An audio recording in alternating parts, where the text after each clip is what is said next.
Hello everyone, এই ভিডিওটা শুরু করার আগেই সবাইকে আমি একটা কথা বলতে চাই যে দেখো নিট 2025 এর প্রিপারেশন কিন্তু তোমাদের শুরু করতে হবে। কিন্তু এই ভিডিওটা দেখার পর বা এই ভিডিওটা দেখতে দেখতে তুমি নিজেকে প্রমিস করো যে এটা তোমার লাস্ট ড্রপ হবে, তুমি এরপরে আর কোনো ড্রপের ভিডিও দেখবে না। আই মিন 2025 তোমার ড্রপের লাস্ট ভিডিও হবে অ্যাজ আ নিট অ্যাসপিরেন্ট। তারপর তুমি তোমার নামের আগে অ্যাজ আ মেডিকেল স্টুডেন্ট লিখবে অ্যান্ড তারপর তুমি তোমার নামের আগে ডক্টর লিখবে অ্যান্ড আফটার দ্যাট তুমি অ্যানাটমি ফিজিওলজি বায়োকেমিস্ট্রির ভিডিও দেখবে। বিকজ আমি নিজেও চাই যে এই যে লুকটা এটা খুব তাড়াতাড়ি খতম হোক, কারণ এই যে এমবিবিএস নিট এই মাঝখানে না ডিভিশনটা বড্ড বড়। এই যে নিট এক্সামটা তোমাদের বারবার দিতে হচ্ছে, বারবার যে ড্রপের একটা লুকে তোমরা ফেসে যাচ্ছ, সেই লুক থেকে কিন্তু তোমাদের বেরোতেই হবে। আমার মনে হয় তার জন্য তোমাদের পুরো এই যে 9 মাস হিসেব করে যদি তুমি দেখো, মের 4 তারিখে মোস্ট প্রবলি সানডে পড়েছে, তার মানে তোমাদের হাতে আর মাত্র 9 মাস টাইম আছে। আর এই 9 মাসে তোমাদের গোটা নিটের সিলেবাসকে গ্র্যাপ করতে হবে অ্যান্ড তারপরে এক্সামেও বুঝতে হবে। সো তোমরা কি সেটার জন্য রেডি? যদি রেডি না হয়ে থাকো তাহলে আই গেস এই ভিডিওটা তোমাদের জন্য খুব ইম্পর্টেন্ট একটা ভিডিও হতে চলেছে। So I am Deblina, a second professional MBBS student from Malda medical college and hospital. I hope তোমাদের এই ভিডিওটা আজকে অনেকটা হেল্প করবে। অ্যান্ড যারা এখনও পড়াশোনা শুরু করোনি, আমি চাই তোমরা সবাই তাড়াতাড়ি পড়াশোনা শুরু করো। আই মিন খুব তাড়াতাড়ি অ্যান্ড পড়াশোনা শুরু করার সাথে সাথে নিজের প্রিপারেশনটা যত তাড়াতাড়ি সম্ভব র্যাপ আপ করো। আর 2025 জন্য একদম নিজেকে রেডি করো। 2025 নিট হওয়ার পর আমি যেন সবার কমেন্ট সেকশনে দেখতে পাই যে দিদি আমার সিলেকশন হয়ে গেছে। আর আজকেও তোমরা সবাই এটা কমেন্টে কিন্তু লিখবে যে ইয়েস দিদি, আমি টার্গেট দিচ্ছি যে আমি শুরু করবো আমার প্রিপারেশন 2025 জন্য। আমি এইসব ফালতু সুপ্রিম কোর্ট হ্যান ত্যান এইসবের পিছনে কিন্তু একদম মাথা ঘামাবো না। তো এখন আমি যেটা তোমাদের এই ভিডিওতে মেনলি বলবো, তোমরা কি বুকস ফলো করতে পারো, কোন স্যারের থেকে পড়াশোনা করতে পারো, এছাড়া তোমাদের প্রপার এই যে 9 মাসে কি স্ট্র্যাটেজি হওয়া উচিত সেইগুলো নিয়ে তোমাদের সাথে আজকে ডিসকাস করবো। বাট ভিডিও শুরু করার আগে তোমাদের সাথে আমি আর কিছু শেয়ার করে নিতে চাই, চলো সেটা একটু দেখে নিই। সো ভিডিওটা ফার্দার এগোনোর আগে আমি তোমাদের বলতে চাই যে নিট প্রেপ তোমাদের জন্য নিয়ে এসছে target batch English for 2025 and এখানে তোমরা প্রচুর অপশন, প্রচুর অপরচুনিটিস পেয়ে যাচ্ছ। সবচেয়ে মেন যে অপরচুনিটিসটা আমার লেগেছে সেটা হচ্ছে target setting and DPP generating option. তোমরা এখানে নিজের ইচ্ছে মতো যেমন টার্গেট সেট করতে পারো, সেই সাথে কিন্তু ডিপিপি জেনারেট করতে পারো নিজের পছন্দ মতো। এরকম না যে তুমি এই চ্যাপ্টারটা দেওয়া আছে এটাই করতে হবে, তুমি নিজের ইচ্ছে মতো নিজের কাস্টমাইজড করে কিন্তু ডিপিপি জেনারেট করতে পারো, কিন্তু তোমার নিট প্রিপারেশনের জন্য খুব হেল্পফুল হবে। শুধু তাই নয়, এখানে আছে ফ্ল্যাশ কার্ডস, আর তাছাড়া আছে এখানে অডিও অ্যান্ড ভিডিও সলিউশন, আর তাছাড়া ভিডিও বুকসও আছে এবং অডিও বুকসও আছে। এছাড়া আছে প্রত্যেকটা চ্যাপ্টারের প্রায় 200 থেকে 300 কোশ্চেন প্র্যাকটিস করার সুযোগ। আমিও কিন্তু আমার নিট প্রিপারেশনের সময় থেকে এই কোশ্চেনগুলো কিন্তু প্র্যাকটিস করতাম। আর এখানে লিডার বোর্ডেরও অপশন আছে, যেখানে গিয়ে তুমি তোমার যে প্রিপারেশন সেটাকে কিন্তু অবশ্যই ট্র্যাক করতে পারো। So all the links are given in description box below, so go and check it out. মেডিকেলের প্রিপারেশন শুরু করার আগে সবার আগে তোমাদের যে জিনিসটা হতে হবে সেটা হচ্ছে ওরিয়েন্টেশন অ্যান্ড ডিসিপ্লিন। দেখো আমি যখন স্পেশালি নিটের প্রিপারেশন নিতে শুরু করেছিলাম, তখন আমি সত্যিই জানতাম না যে ডিসিপ্লিন কাকে বলে বা ডিসিপ্লিন জিনিসটা কি। যদিও আমি বরাবর রামকৃষ্ণ মিশনে পড়াশোনা করে এসেছি, বাট তারপরেও কিন্তু আমার মধ্যে, আমি যেহেতু লাইক 11-12 রামকৃষ্ণ মিশনে পড়িনি, 10 অব্দি রামকৃষ্ণ মিশনে পড়েছি, সেই জন্য 11-12 অন্য স্কুলে পড়ার জন্য আমার মধ্যে না একটা ডিসিপ্লিনের ঘাটতি হয়েছিল। আর সেটার পুরোপুরি ফল আমাকে ভুগতে হয় লাইক ড্রপ ইয়ারে। আমি যখন 2017-এ কলকাতার একটা বড় কোচিং ইনস্টিটিউশনে ভর্তি হই, তারপরে সেখানে গিয়ে আমি পড়ায় মন বসাতে পারি না অ্যান্ড আফটার দ্যাট আমার প্রচুর টাইম ওয়েস্ট করে ফেলি। তো এখানে প্রথম যে পয়েন্টটা তোমাদের সাথে আমি ডিসকাস করবো সেটা হচ্ছে ডিসিপ্লিন। দেখো, তোমরা যদি নিজেদের লাইফে একটা নিট অ্যাসপিরেন্টের মতো ডিসিপ্লিন না আনতে পারো, তাহলে কিন্তু কোনোভাবেই তোমার সিলেকশন হবে না, তোমার প্রিপারেশন যতটাই ভালো থাকুক না কেন।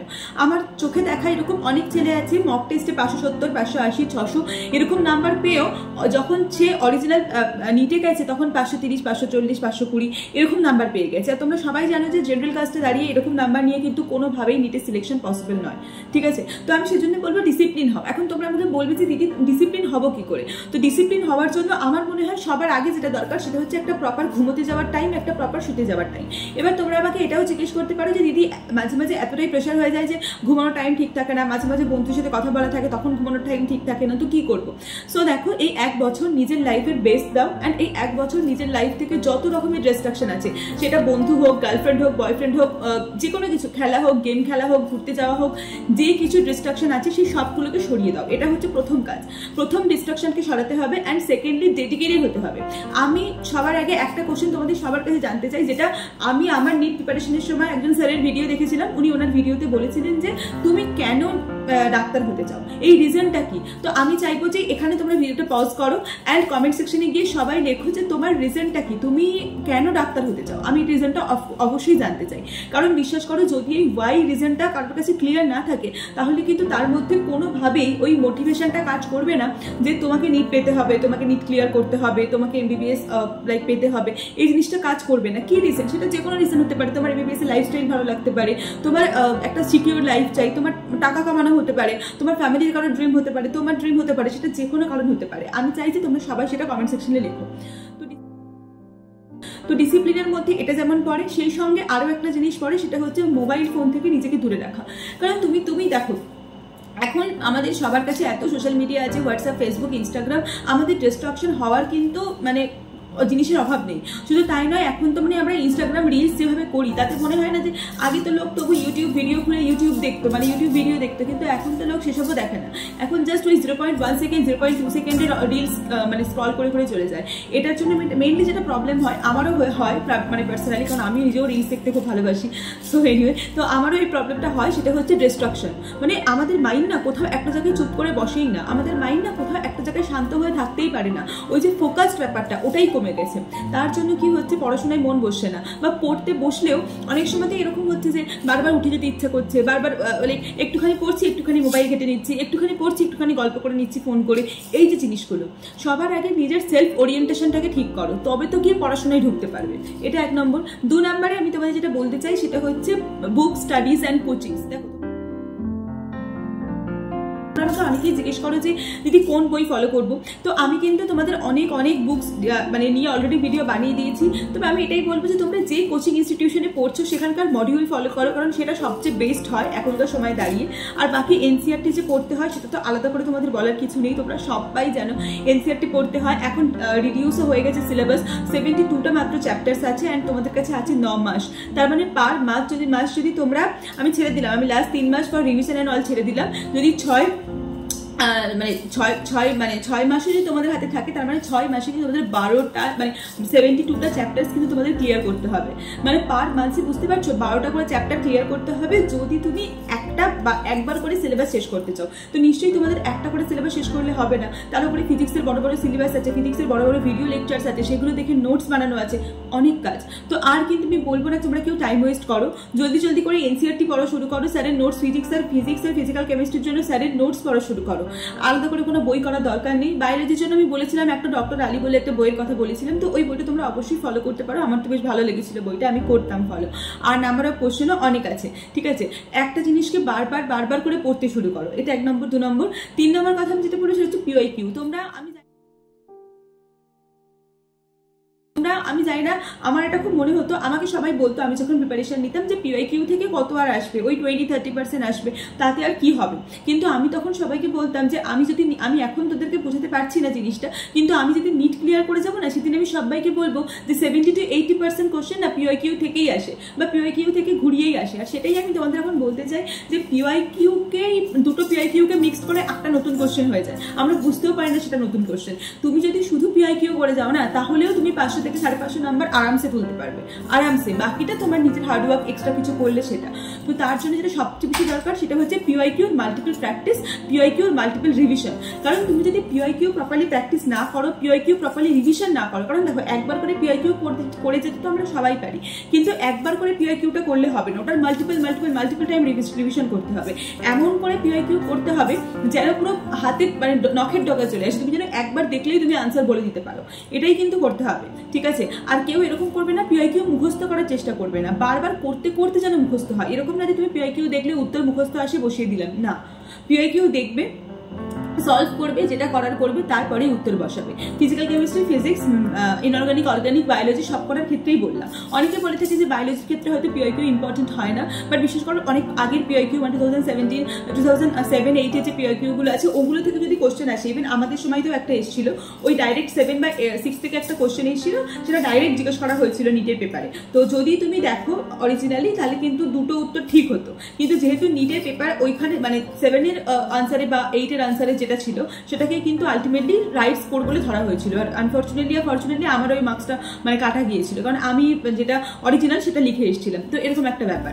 সো যাই হোক, তো আমি সবাইকে বলবো যে PIQ করো। এবং বায়োলজি তোমরা আমাকে অনেকে জিজ্ঞেস করেছো দিদি কত দিনের PIQ করতে হবে, কত সালের PIQ করতে হবে। সো দেখো, আমি তো বলবো ফিজিক্সের জন্য 1988, 1987 এই সমস্ত PIQ গুলো করো ফিজিক্স আর কেমিস্ট্রির জন্য। বায়োলজির জন্য তোমরা চাইলে 2007-এর পরে আর নাও করতে পারো, কারণ ওই সময় NCERT চেঞ্জ হয়েছিল। তো আমার মনে হয় না ওটা দরকার আছে বলে। এবার চলে এসছে আমি রিভিশনের কথায়। তোমরা পড়ে তো যাচ্ছ, কোচিং জয়েন করেছো, পড়ছো, কিন্তু তোমরা জিনিসটা রিভিশন করছো না। দেখো, সাইমেন্টেনিয়াসলি রিভিশন বলে একটা ব্যাপার আছে, মানে তোমরা যখন যখন পড়ছো তখন রিভিশন করে যাও, ঠিক আছে? আর প্রত্যেককে তুমি বলেছি একটা মক টেস্ট জয়েন করতে, কারণ মক টেস্টের সাথে না রিভিশন ব্যাপারটা খুব ভালো যায়। কারণ তোমাদের উপরে যদি ওই মক টেস্টের বোঝাটা না চাপিয়ে দেওয়া হয়, তাহলে তুমি কেন শুনবে? আমারও যখন পরীক্ষা না আসলে আমি পড়বো না, আমারও যদি সেমিস্টার না থাকে, আমারও যদি এক্সাম না থাকে, তাহলে আমিও পড়বো না। এটা খুব হিউম্যান নেচার। তো তোমাকে ওই পরীক্ষার যে ঘেরাটাও বলতে পারো ওটার মধ্যে ঢুকতে হবে। আদারওয়াইজ কিন্তু তোমার নিজের কখনোই ইচ্ছে করবে না যে আমি বসে বসে পড়াশোনা করি। না, কারোরই ইচ্ছে করে না, তোমারও ইচ্ছে করবে না, ঠিক আছে? তো সবাইকে আমি বলবো যে রিভিশনটা দাও। তোমরা যদি আমাকে চাও যে দিদি তুমি একটা রিভিশন স্ট্র্যাটেজি বানিয়ে দাও, আমি টাইম টেবিল বানিয়ে দেবো। নেক্সট ভিডিওটা আমি চেষ্টা করবো তোমাদের সাথে টাইম টেবিলের ভিডিও শেয়ার করার, ঠিক আছে? আর তোমরা যদি বলো আমাকে যে দিদি কিভাবে রিভিশন করবো, মানে কোন মেথডে রিভিশন করলে ভালো হয়, কতদিন পর রিভিশন করতে হয়, যদি চাও তাহলে কমেন্ট করে জানাও, আমি সেটাও তোমাদের সাথে শেয়ার করার চেষ্টা করবো। আচ্ছা, এবার আমি যেটা বলতে চাই সেটা হচ্ছে মক টেস্ট। মক টেস্ট ছাড়া কিন্তু সিলেকশন হবে না। আমি জানি না একই কথা তোমাদের বারবার করে কেন বলতে হয়। অনেকেই আছো মক টেস্ট দিতে চাও না। ইভেন আমি যখন V2-তে যাই, আমি যখন ওখানে যাই আমার মালদায় যখন ওখানে V2 যাই, ওখানে অনেক স্টুডেন্টদের সাথে আমার দেখা হয়, নিট অ্যাসপিরেন্ট যারা। তো তারা এসে বলে দিদি মক টেস্ট দিতে ইচ্ছা করছে না, দিদি অনলাইন মক টেস্ট দিতে ইচ্ছা করছে, অফলাইন মক টেস্ট দিতে ইচ্ছা করছে না। আরে নিট এক্সাম এখনো পর্যন্ত যতটুকু খবর আছে, পরের বছর তো আমি জানি না, এবছর হয়তো চেঞ্জ হবে। অনেক জায়গায় শুনছিলাম নিট নাকি দুটো শিফটে হবে, একটা অনলাইন একটা অফলাইন, জানি না। বাট এতদিন পর্যন্ত তো নিট অফলাইনেই হয়ে এসছে, তাই না? তো অফলাইন টেস্ট দেওয়াটা কিন্তু খুব দরকার, ঠিক আছে? তোমাকে ওই এক্সাম এনভায়রনমেন্ট, এক্সাম ওই যেটা বলে এক্সাম যে মোমেন্টটা, ওই এনভায়রনমেন্টটাতে কিন্তু খুব বেশি করে মানে তোমার নিজের উপরে খুব মানে ইম্প্যাক্ট ফেলে আমি বলবো এটা। আর লাস্ট আমি যেটা বলবো সেটা হচ্ছে একদম লাস্ট পয়েন্ট এটা এই ভিডিওটা, যে কিভাবে তুমি তোমার ফুল প্রুফ একটা মানে সারা বছরকে প্ল্যান করতে পারো। তার জন্য দুটো জিনিস খুব বেশি দরকার। সেটা হচ্ছে নিজের মধ্যে একটু মেডিটেশনস, একটু ম্যানিফেস্টেশনস, একটু নিজেকে স্পিরিচুয়াল বানাও। এটা খুব দরকার। আমি বলছি না তুমি সারাদিন ধূপধুনা নিয়ে পুজো করতে থাকো, না, আমি একদমই এটা বলছি না। কিন্তু মেডিটেশনস করো। সারাদিনে অন্তত 2 বার 5 মিনিট 10 মিনিট করে তুমি চোখটা বন্ধ করে ভাবো যে তুমি কি হতে চাও। তুমি নিজেকে হোয়াইট কোটে দেখতে চাইছো, নিতে গলায় স্টেথোস্কোপ, তোমাকে স্টেথোস্কোপ পড়াচ্ছে গলায়, তুমি দেখতে পাচ্ছ সেটা অডিটোরিয়ামে এরকম হচ্ছে। এগুলো ভিজুয়ালাইজ করো, কারণ আমাদের সাবকনসিয়াস মাইন্ডের কোনো না কোনো একটা যোগাযোগ এটার সঙ্গে থাকেই। তুমি যেটা ভিজুয়ালাইজ করবে তুমি সেটা পাবেই, আমার এটা মনে হয়। কারণ আমি অনেক কিছু পেয়েছি ভিজুয়ালাইজ করে। তো তার গল্প একদিন অন্যদিন বলবো, তোমাদের সাথে অবশ্যই শেয়ার করবো। আই উইল লাভ টু, আমার ভালো লাগবে খুব শেয়ার করতে। বাট আমি তোমাদের এটাই বলবো যে নিজেকে একটু স্পিরিচুয়াল করো, নিজের বাবা মাকে ভালোবাসো, বাবা মাকে ভক্তি করে চলো। আর যেটা মেন ব্যাপার সেটা হচ্ছে টু ডু লিস্ট বানাও। টু ডু লিস্ট ছাড়া কিন্তু কোনোভাবেই হবে না। তুমি কি করছো, সারাদিনে কি করবে, সেটার একটা প্রপার লিস্ট যেন তোমার কাছে থাকে। ইভেন এই 9 মান্থসকে কি করে ক্যালেন্ডারাইজ করবে সেটাও যেন থাকে। তোমরা যদি চাও যে একটা টোটাল 6 মান্থস হোক বা 9 মান্থসের হোক একটা প্রপার স্টাডি প্ল্যানার আমি তোমাদের বানিয়ে দিই, তাহলে আমি চেষ্টা করবো সেটাও বানিয়ে দেওয়ার, তোমাদের দিয়ে টেলিগ্রাম চ্যানেলে দিয়ে দেওয়ার চেষ্টা করবো। দেবলিনা MBBS বলে টেলিগ্রাম চ্যানেলে যারা জয়েন করেনি তারা অবশ্যই জয়েন করে নিও। আর বাকি শুধু আমি এটাই বলবো, সময় কিন্তু একদম নেই। সুপ্রিম কোর্ট 2024-এর কাউন্সিলিং এইসব নিয়ে যদি ভাবতে বসো তাহলে কিন্তু 2025ও হাত থেকে বেরিয়ে যাবে। আমি সেটা একদমই চাই না। আর আমি চাই এইখানে আমি তো প্রায় 1.5 বছর হয়ে গেল ইউটিউবে আছি, 1.5 থেকে 2 বছর হতে চাই। তো আমি কিন্তু অনেককেই দেখেছি কিন্তু যারা অনেক দিন থেকে আমার সাথে যুক্ত হয়ে আছো এবং তারা অ্যাজ আ ড্রপার হয়ে আছো। এটা কিন্তু তাদের জন্য একটা স্পেশাল রিকোয়েস্ট আমার কাছে, যে মানে আমার তরফ থেকে তোমাদের কাছে, যে আমি তোমাদের আর ড্রপার হিসেবে দেখতে চাই না। আমি এবার তোমাদের as a first year medico হিসেবে দেখতে চাই।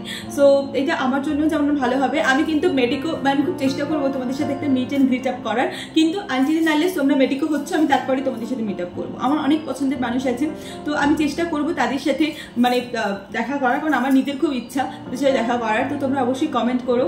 আর আমি এখন থেকে ঠিক করেছি যে প্রতিদিন ভিডিও শেষে একজনের করে নাম, একটা করে কমেন্ট আমি তোমাদের সাথে জানাবো, তোমাদেরকে মানে শোনাবো আর কি পড়ে। তো আজকে আমাকে একটা খুব মিষ্টি বোন কমেন্ট করেছে, ও বলেছে আমার নামটা নিতে। সো চলো কমেন্টটা আমি এখানে মেনশন করে দেবো, আর সে কি বলছে একবার দেখে নিই।